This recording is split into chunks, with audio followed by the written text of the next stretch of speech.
இயேசு உங்களை நேசிக்கிறார். பிரியமானவர்களே, இந்த நாளில் ஆண்டவர் நம்மளோடு பேச முடியாது. வேதத்திலிருந்து சில வசனங்களை கூட வாசித்து ஆண்டவர் நம்மளோடு இடைபடுகிற காரியங்களை பார்ப்போம். அது எபேசியர் புஸ்தகம் 6வது அதிகாரம் 13வது வசனம் இப்படியாக சொல்லுகிறது: ஆகையால் தீங்கு நாளிலே அவைகளை நீங்கள் எதிர்க்கவும் சகலத்தையும் செய்து முடித்தவர்களாய் நிற்கவும் திராணியுள்ளவர்களாகும்படிக்கு தேவனுடைய சர்வாயுதத்தை எடுத்துக்கொள்ளுங்கள்.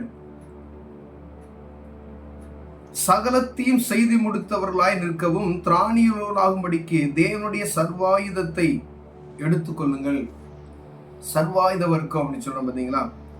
சத்தியம் என்னும் கச்சை நம்ம ஆவிக்குரிய வாழ்க்கையில் இருக்கக்கூடிய ஒவ்வொரு மனுஷர்களுக்கும், கர்த்தருடைய பிள்ளைகளுக்கு, கடவுள் பயம் நிறைந்த ஒவ்வொருவருக்கும் ஆவிக்குரிய போராட்டங்கள் அநேகம் உண்டு.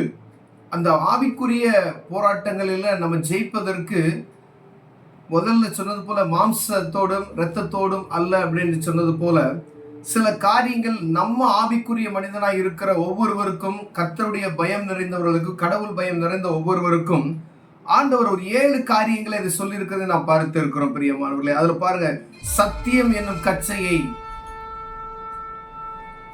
உங்கள் அறையிலே கட்டினவர்களாயும், நீதி என்னும் மார்க்கவசத்தை தரித்தவர்களாயும், சமாதானத்தின் சுவிசேஷத்திற்குரிய ஆயத்து என்னும் பாதரட்சையை கால்களிலே தொடுத்தவர்களாயும், விசுவாசம் என்னும் கேடகத்தை பிடித்து கொண்டவர்களாயும், இரட்சணியம் என்னும் தலைச்சீராவையும், தேவ வசனமாகிய ஆவியின் பட்டயத்தையும் சகலவிதமான வேண்டுதலோடும் விண்ணப்பத்தோடும் ஆவியினே ஜெபம் பண்ணி, அந்த 7 காரியங்கள் ஆண்டவர் நமக்கு இதுல விசேஷமா சொல்லி, ஒரு சர்வாயுத வர்க்கம். ஒரு போராளிக்கு அவனுடைய உடையில கவசங்கள் எப்படி கொடுக்கப்பட்டிருக்கிறதோ, ஒரு ஜெப வீரனுக்கோ ஒரு ஆவிக்குரிய மனிதனுக்கு உள்ள கவசங்களாக சொல்லப்பட்டிருக்கிறது. தலைச்சிரா, வார்க்கச்சைகள், பாதரட்சைகள் ஒவ்வொன்றும் எவ்வளவு முக்கியமாக சொல்லப்பட்டிருக்கிறதோ, அதே போல நமக்கும் இவ்வளவு காரியங்கள் ஆவிக்குரிய ஒரு மனிதனுக்கு காணப்படக்கூடிய காரியங்களை சொல்லப்பட்டிருக்கிறது. பிரியமானவர்களே, இந்த சத்தியம் என்னும் கச்சையை உங்கள் அறையிலே கட்டினோம். சத்தியத்துக்கு விரோதமான எந்த ஒரு காரியம் நமக்கு இல்லாதபடிக்கு அதை பார்த்து கொள்ளும்படி ஆண்டவர் விரும்புகிறார். நீதி என்னும் மார்க்கவசத்தை தரித்தோம். பாருங்க, நீதி என்பது ஒரு மார்க்கவசத்துக்கு சமமாக சொல்லப்பட்டு இருக்கிறது. ஒரு யுத்தத்தில் இருக்கக்கூடிய ராஜாவோ போர் வீரரோ எவ்வளவு அந்த கேடயம் எவ்வளவு முக்கியமாக இருக்கிறது, அவங்க மார்க்கவசத்துல வைக்கப்பட்டு இருக்கிற அந்த பாதுகாப்பு கவையை எவ்வளவு முக்கியமோ, அதே போல ஒரு ஆவிக்குரிய மனிதனுக்கு நீதி எனக்கூடிய ஒரு காரியம் எவ்வளவு முக்கியமாக இருக்கிறதாக சொல்லப்பட்டு இருக்கிறது. பிரியமானவர்களே, சமாதானத்தின் சுவிசேஷத்திற்குரிய ஆயத்தம் என்னும் பாதரட்சையை, ஒரு மனிதர்கிட்ட போய் நம்ம சுவிசேஷத்தை அறிவிக்கணும் அப்படின்னு சொன்னா ஒரு ஆயத்தம் இல்லாதபடி எந்த ஒரு மனிதன்கிட்டையும் நம்ம பேச முடியாது. நிறைய பேர் நம்ம அனுபவிச்சிருக்கோம். ஆனா சுவிசேஷத்தை அறிவிப்பதற்கு ஒரு ஆயத்தம் வேணும். வேக நாட்கள் ஆண்டவர் நம்ம கிட்ட சொல்லிக்கிட்டே இருப்பாரு. ஏன்னா இது எல்லா மனிதர் மேலும் இருந்த தலையில் மேல் இருந்த ஒரு கடமையாக சொல்லப்பட்ட ஒவ்வொரு மனிதனுக்கும் ஆண்டவர் இப்படிப்பட்ட ஒரு கிருபையை கொடுத்திருக்கிறார்.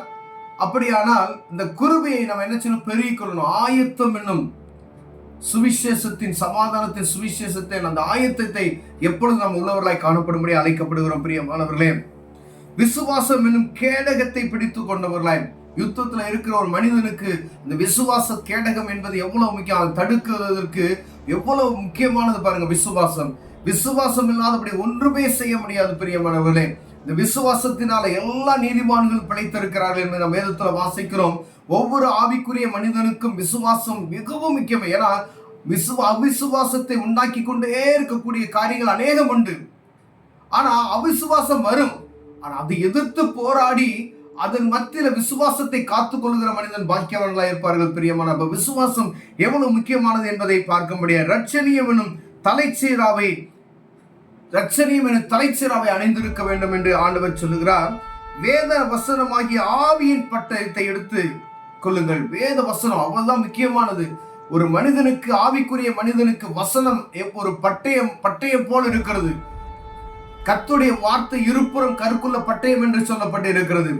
ஒவ்வொரு வார்த்தையும் சத்ருவுக்கு எதிர்த்து நிற்கக்கூடிய பயங்கரமான ஒரு ஆயுதமாக நமக்கு காணப்படுகிறது. ஏன்னா ஆவிக்குரிய மனிதனுக்கு மாம்சத்தோடு இரத்தத்தோடு போராட்டம் இல்லை என்பதை பார்த்தோம். அப்படின்னா என்ன? வேத வசனம் மாத்திரமே நமக்கு பட்டயம். வசனம் மாத்திரமே சத்துருவை மேற்கொள்வதற்கு, இந்த சகல அதிகாரங்களை மேற்கொள்வதற்கு ஆண்டவர் நமக்கு கொடுக்கிற மிகவும் முக்கியமான ஒரு பட்டயம் என சொல்லப்படுகிறது. பிரியமானவர்களே, பாருங்க, அது ஆவியில ஜெபம் பண்ணி சகல விதமான வேண்டுதலும் விண்ணப்பத்தோடும் ஆவியிலே ஜெபம் பண்ண வேண்டுமாம். சகல விதமான வேண்டுதலும் விண்ணப்பமும் தேவசமூகத்துக்கு எப்பொழுதுமே நாம் தெரியப்படுத்துகிறோம். எந்த ஒரு காரியம்னா ஆண்டவருக்கு தெரியப்படுத்தி கொண்டே இருக்க வேண்டும்.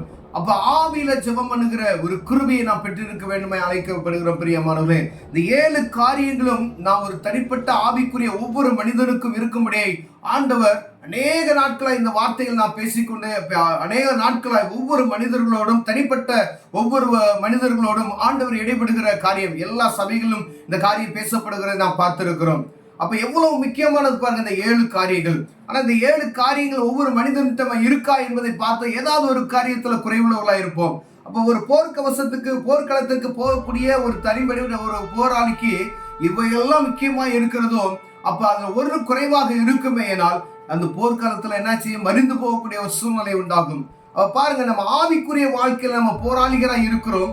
அப்படியானால் நம்ம இதுல ஏதாவது ஒரு குறைச்சலோடு காணப்பட்டோமானால் ஆண்டவர் சமூகத்தில் நம்ம தோற்கப்பட்டவர்களாய் காணப்படுவோம். பிரியமானவர், ஏன்னா ஆண்டவர் சொல்லிட்டார், இதெல்லாம் நீ தரித்துக்கொள், இதுதான் உனக்கு தலைச்சீரா, இதுதான் உனக்கு பட்டை, இதுதான் உனக்கு கேடகம், இதுதான் தலைச்சீரா, இதுதான் வார்க்கச்சை என்று ஒவ்வொன்றையும் அருமையா சொல்லியிருக்கிறார். ஏன்னா இந்த தீங்கு நாளில் இதெல்லாம் இருந்தால் நீ என்ன செய்ய முடியுமா?